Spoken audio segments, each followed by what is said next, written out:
શ્રી ગણેશાય નમઃ. આજના વિડીયોમાં આપણે સાંભળીશું શ્રીમદ ભગવદ્ ગીતાના 13મો અધ્યાય ક્ષેત્રજ્ઞ વિભાગ યોગ, તેના મહાત્મ્યની કથા.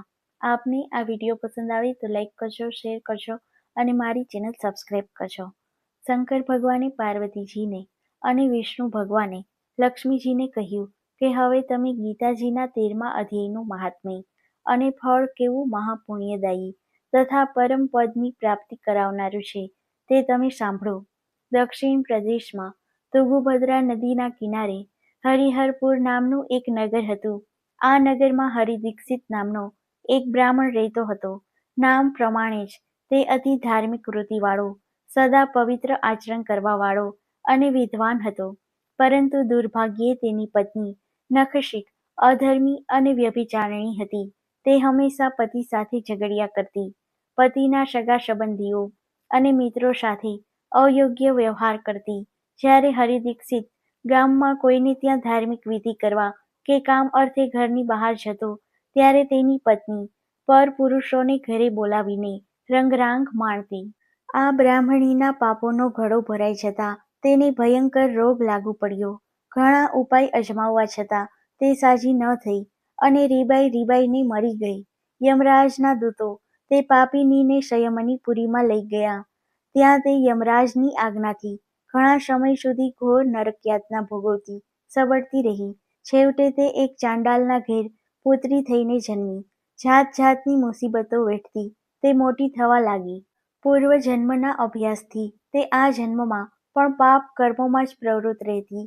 એક દિવસની વાત છે. એક ધર્મનિષ્ઠ બ્રાહ્મણના ઘેર ધાર્મિક મહોત્સવ હતો. ત્યાં બ્રહ્મ ભોજન પણ હતું. ચાંડાલણી વધ્યું ઘટ્યું ખાવાનું લેવા માટે ત્યાં ગઈ અને બારણે આરામથી બેઠી. ત્યાં ઊંચા અવાજે થઈ રહેલા ગીતાજીના 13મા અધ્યાયનું પાઠ એકાગ્રચિત્તે શ્રવણ કરવા લાગી. બન્યું એવું કે એકાએક ચાંડાલણીને ગભરામણ થતાં તેનું હૃદય બંધ પડી ગયું અને તે ત્યાં જ મૃત્યુ પામી. તેને ધડી પડેલી જોઈ ઉત્સવમાં ભાગ લેવા આવેલા બધા જ ત્યાં એકઠા થઈ ગયા. ચાંડાળો પણ ચાંડાલણીના શબને લેવા માટે આવી પહોંચ્યા. ત્યાં જ બધાના વિસ્મય વચ્ચે આકાશમાંથી એક વિમાન આવ્યું. તેમાંથી દેવાંગનાઓ ઉતરી અને ચાંડાલણીને ઉત્તમ વસ્ત્રો અલંકારોથી સજાવવા લાગી. આ જોઈ બધાના વિસ્મયનો પાર ન રહ્યો.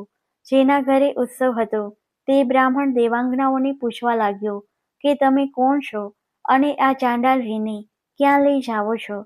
ત્યારે દેવાંગનાઓ બોલી કે અમે વિષ્ણુ લોકની દેવાંગનાઓ છીએ.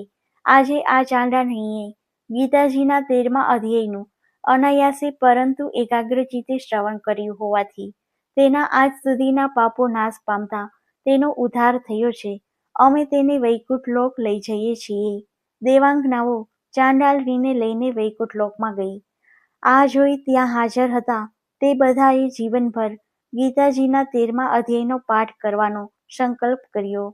આ પ્રમાણે શંકર ભગવાને પાર્વતીજીને કથા કહી સંભળાવી અને કહ્યું કે હે દેવી, જેઓ નિત્ય 13મા અધ્યાયનો પાઠ કરે છે તે મૃત્યુ બાદ સદગતિ પામી વૈકુંઠ લોકમાં જાય છે.